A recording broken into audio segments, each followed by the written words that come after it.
My insurance agent back in Columbus was arrested at work one day for being a child molester.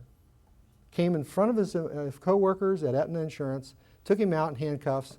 Turned out that he had the same name as the child molester, was a completely different guy. Now, he wasn't convicted, but imagine the humiliation to be led out in handcuffs. So sometimes these things happen. Failing to disclose exculpatory evidence. We've had prosecutors hide witnesses, and we had a case we reported in the book where the only circumstantial evidence that really tied this guy to this murder was a pair of men's undershorts that were stained with what the prosecution said was blood. The defense asked to have independent analysis of these undershorts, and they were denied. The guy gets convicted, goes to prison, files habeas corpus. Federal court says you can have an independent analyst look at these underwear. The analyst said they are indeed stained, and the stain is paint. The prosecutor then admitted that he knew that all along. Was willing to send this guy to prison. So these kinds of things are just kind of incredible. Threatening, badgering, or tampering with witnesses, using false or misleading evidence, harassing, displaying bias toward or having a vendetta against the defendant or the defendant's counsel, including selective or vindictive prosecution, which includes instances of denial of speedy trial, and finally improper behavior during grand jury proceedings. I know I'm saying this fast. If you want to see all this on the internet, it's Center for Public Integrity. False and coerced confessions. Scheck's database, they found 15 of the first 62 post-conviction DNA exonerations. About 1 in 4 involved false confessions.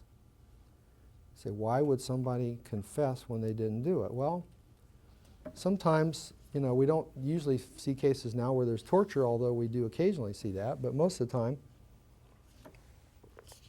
people are put in a situation where they go in feeling completely innocent and no one's going to pin this on me, and pretty soon there are ways to sort of make them feel hopeless and then offer them a way of getting out of that hopelessness.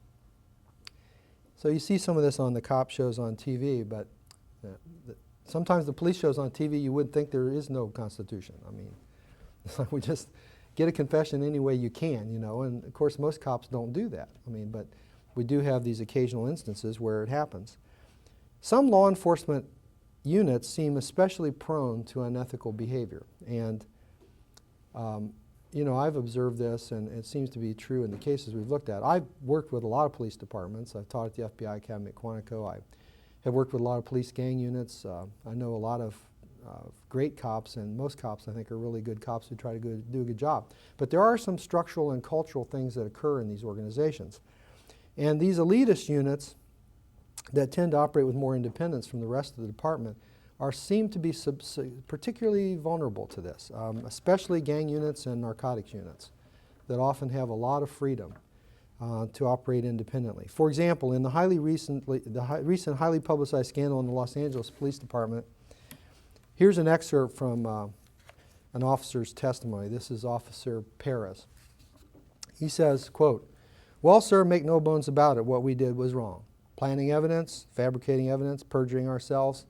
But our mentality was us against them. We knew that Rampart's crime rate," that's a police precinct in L.A., "the crime rate, the murder rate was the highest in the city. The lieutenants, the captains, and everybody else would come to our roll call and say, 'This has to end, and you guys are in charge. Do something about it.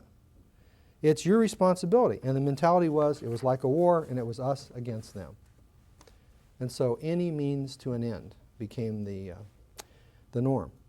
Also, another factor is the use of these jailhouse informants or snitches. 5 of the first 13 Illinois death row inmates found to have been wrongfully convicted were prosecuted using jailhouse snitches. And 21% of the DNA cases in Scheck's database involved the use of jailhouse snitches. There was a huge scandal in Los Angeles County Jail about the use of these snitches. Many of them are used over and over again. These guys, somehow they won't confess to the police, they won't confess to the prosecutor, but they get in jail and they just pour out their soul to their cellmate, who happens to be assigned there because he's known to be someone who will extract a confession or make one up. And what really amazes me is these snitches are convicted criminals, usually felons. And when they were on trial, when they were being charged, the prosecutor would never believe their story. He would never, the prosecutor would be very cynical of these guys' story. Now, all of a sudden, he embraces what they say like it's the gospel truth, because they're snitching on somebody that he wants to convict. And they're getting considerations, plea bargain considerations for coming forward. And many of them are used over and over again. Ineffective assistance of counsel. This has been a reason for appeal since the famous Scottsboro Boys case in Alabama back in 1932. But it's real hard to win these appeals, to say, I got convicted because my lawyer wasn't competent. Even sometimes if they slept through the trial. The courts are very reluctant to say you didn't get an adequate defense. And unfortunately, this is likely to continue, because even though the judiciary, including the Supreme Court, have said that the quality of trial attorneys in death penalty cases is shockingly poor, and some states are now beginning to certify only certain attorneys can do death penalty work because of this. But the funding is just not there, and so I think it's going to get worse. And the problem is then in the adversarial system of justice, which we have in the United States and Canada and Great Britain, some other places, you make the assumption that both sides present their case aggressively. Well, if the resources are very uneven, this raises questions about how well you can do that. And then even with these defense attorneys, we also coined a term, Ari and I coined a term, guilty plea wholesalers. A lot of these appointed defense attorneys, you say, well, they don't get very much money for these cases, to take a case, maybe a few $100s. Well, guess what? If you take a bunch of these cases and maybe you go line up 3 or 4 guilty pleas every day and you don't do any investigation, you can make a pretty good living, as long as you don't have any conscience. Just go plead these guys guilty, don't do any investigation. Use the police report and don't do any of your own digging. So you don't have to have investigator staff, just plead them guilty. So we've had cases where they met their client at the courthouse and pled them guilty. They've had the wrong client plead guilty to the wrong charge. This is really often an assembly line. And it's a serious problem, which we've had some discussion about with the ABA. Forensic errors and incompetence and fraud. Forensic science is like nuclear energy. It can be used for good or for evil. It can be very well done and help society, or it can destroy society. And forensic science and the technology is way ahead of the training and the quality of the people doing the work. There's a lot of incompetence and there's a lot of errors made. Even Ben Grunbaum at Berkeley once told me, he's one of the experts, he said, Ron, with even fresh, relatively uncontaminated evidence, I see a tremendous number of bench errors made in laboratories. My colleague at UC Irvine, Bill Thompson, you may have seen him recently on 60 Minutes too, helped close down the Houston crime lab. And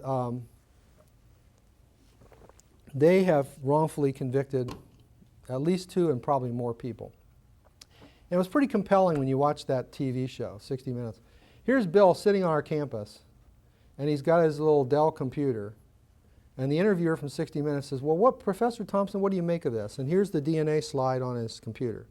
And Bill says, well, what I make of it is it's kind of odd that a college professor in about 3 hours can tell this guy didn't do it and the Houston crime lab can't.